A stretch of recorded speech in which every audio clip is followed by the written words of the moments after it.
Bonjour à tous, aujourd'hui on se retrouve pour une nouvelle vidéo. Donc alors aujourd'hui c'est une vidéo pour présenter ça. Donc voilà, donc la pilote T1, gros emmanchement propre et fonctionnel. Donc voilà, donc on commence aussi. Donc voilà le luminaire.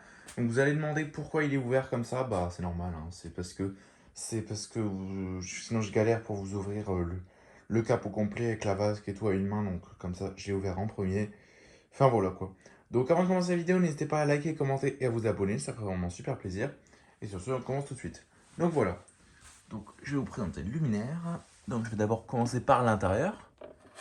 Voilà, voilà. Donc je le tiens parce que sinon il retombe. Voilà. Donc l'intérieur du capot. Donc c'est pas de la saleté, hein, c'est des égratignures.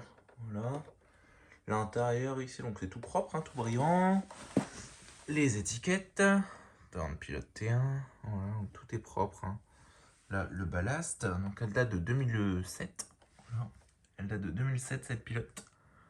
Voilà, donc là il y a écrit 2008, mais sur le ballast il y a écrit 2007. Donc le ballast est plus ancien que la platine, donc on va dire 2007 parce que la platine c'est pas inconsommable, tandis que le ballast c'est inconsommable. Enfin, je veux dire, c'est le ballast qui fait tourner la lanterne, la platine c'est qu'une plaque de métal, donc du coup, voilà. Donc on va dire 2007.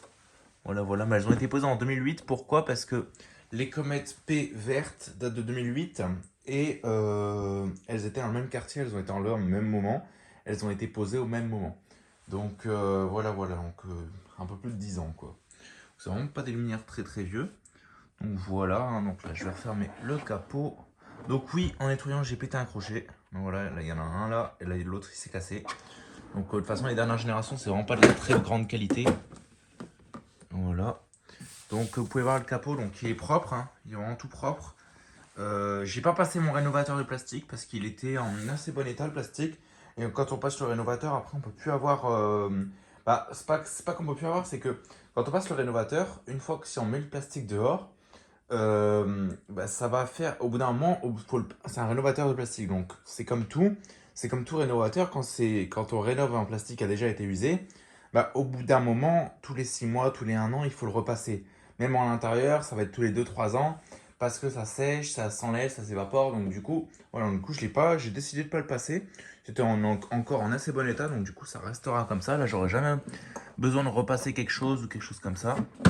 Voilà de côté. Donc ici, on a des grosses traces de doigts, mais bon, je sais pas pourquoi il y a ça. J'ai essayé de les enlever, j'ai pas réussi. Donc du coup, voilà, voilà. Le luminaire. Hop là. Voilà de devant ce que ça donne.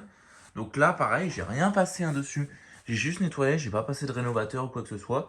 Donc du coup, et j'ai pas repeint non plus. Là, par contre, la voyance, elle est vraiment bien revenue sur le châssis noir. Alors que d'habitude, le châssis noir, c'est la première chose qui ternit. Voilà, voilà. Donc si vous vous demandez depuis le début de la vidéo ce que c'est une porte de compteur EDF parce que j'ai démonté des compteurs triphasés. Voilà, donc du coup, ça doit partir à la poubelle c'est parce que j'ai pris toute la porte, hein, c'était plus simple. J'avais pas trop le temps. Donc la vasque qui ne grince pas du tout. Forcément, c'est une dernière génération. Donc du coup, les crochets ils sont encore en super bon état. En tout cas, ceux-là. Ceux-là, on peut voir que je les ai changés. Donc voilà, ils fonctionnent parfaitement. Celui-là aussi. Donc voilà, ils sont complètement transparents. Donc la lampe. C'est la lampe qu'il y avait dedans, hein, à l'origine. Enfin, pas à l'origine, mais quand j'ai récupéré le luminaire. Donc voilà. Osrav 900D Super 4Y. Voilà, 150 watts. Donc c'est encore une douille dans ces pilotes là, donc c'est une douille pot fleur. Donc j'avais pas eu, jamais eu cette douille dans les pilotes. Donc c'est encore une autre douille. Chaque fois que je récupère des pilotes, elles ont des douilles différentes. C'est d'origine, hein, mais elles ont des douilles différentes. Voilà. L'étiquette. Voilà, vous pouvez mettre pause pour lire, hein, Torn, IP23 ouvert, IP54 fermé, le petit dessin, voilà. IP66 fermé, pardon. Voilà, donc là c'est le gros emmanchement, donc il est vraiment bien revenu, hein, donc il n'y a pas de piqûres et tout de partout, comme sur les beaucoup d'Alpax. Donc voilà, on peut voir qu'il est vraiment en bon état. Voilà, donc là on a les petites vis. Voilà, voilà, donc j'ai juste changé les vis qu'il y avait au fond, parce que les vis elles étaient complètement tordues, je sais pas pourquoi, donc du coup j'ai décidé de pas les remettre. Elles se remettaient, mais il fallait forcer, et j'avais pas envie de refaire un luminaire nickel pour que le petit détail soit de la merde, clairement, il faut le dire. J'avais pas envie de refaire le luminaire nickel et qu'il y ait des vis tordues dedans. Donc du coup, voilà. Donc là, on va envoyer la sauce, donc je vais juste ouvrir la vasque. Hop. Donc Oui, j'ai mis un vigie. Hop là. Oui, si, j'ai mis un petit vigie ici parce que je me suis dit ça peut quand même servir donc pour faire les vidéos ou même pour tester mes luminaires. Ça permet que bah, ça permet que au moins si j'ai un défaut sur un luminaire ou le moindre problème, bah au moins le truc il claque et ça fait pas claquer toute la maison parce que après mes parents ils vont pas trop être contents. Donc du coup voilà. Puis même pour la sécurité c'est toujours mieux, hein. De toute façon. Voilà. Donc le réflecteur pour une fois, pour une fois il est pas plein de taches d'eau. Voilà, le réflecteur il est nickel. C'est plutôt la vasque. La vasque, il y a un peu des taches d'eau, voilà, donc elle est propre, hein, mais il y a quelques taches d'eau. Donc le seul problème de cette vasque, c'est un petit pet ici. Voilà, donc c'est pas grand chose, hein. Mais elle a un tout petit pet, malheureusement. Ça c'est du tir à la bille, pistolet à bille, ça. Donc voilà, si vous voyez ici un truc qui se balade, c'est le reflet de la lampe sur mon objectif. Voilà. Donc c'est rien. Enfin, voilà quoi. Donc par contre, c'est des lampes qui s'amorcent vraiment vite et qui se réamorcent vite au micro-coupure. Je vais vous montrer après. Donc là, j'attends qu'elle chauffe complètement. Et regardez, je vais vous montrer un truc. Regardez, hein. Donc là, je coupe et je renclenche à chaud. Voilà. Elle s'allume direct. Franchement, c'est des lampes au micro-coupure, c'est super bien. Bon, faut éviter de le faire normalement parce que ça abîme les lampes. Mais moi, des lampes, j'en ai tellement que c'est pas très grave. Enfin, je veux dire, en plus, même si vous avez qu'une lampe chez vous, c'est pas une fois qu'il va vous niquer votre lampe.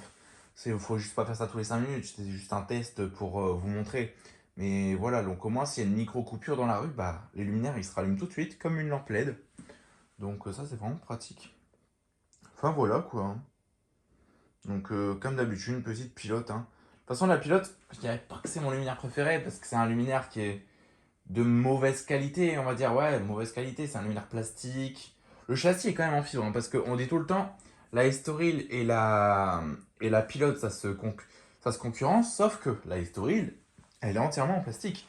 La pilote, le châssis, il est en fibre, hein. C'est rare de voir des châssis cassés, hein. Pour casser un châssis, il faut y aller, hein. Genre, sauf ces petits endroits-là qui sont assez fins et qu'à force de foutre des coups de tournevis pour ouvrir les capots, bah ça se pète, mais voir un châssis cassé, c'est rare. Tandis qu'une Estoril, en général, soit on voit qu'il reste sur le mât, il reste plus que la bride, ou soit le châssis, bah, il se casse dans l'ébène ou quelque chose comme ça. Donc, la Estoril, je suis pas d'accord pour dire ça, je trouve que c'est de la moins bonne qualité que la pilote. Puis c'est moins bien conçu. La Estoril G, franchement, le bloc en plastique à l'intérieur, c'est mal foutu. Je sais pas si vous avez une Estoril G chez vous, mais c'est moins bien conçu. La vasque, elle s'ouvre pas facilement. Les crochets à l'arrière, bah ça, on peut rien dire. C'est comme les pilotes, ces crochets en plastique qui se cassent.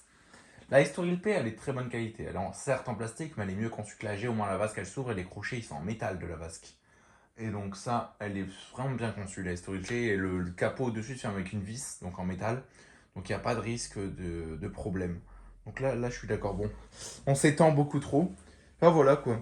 Donc, voilà, donc ça va être tout pour cette petite vidéo. Donc, je vais remettre la petite vasque. Et là, voilà.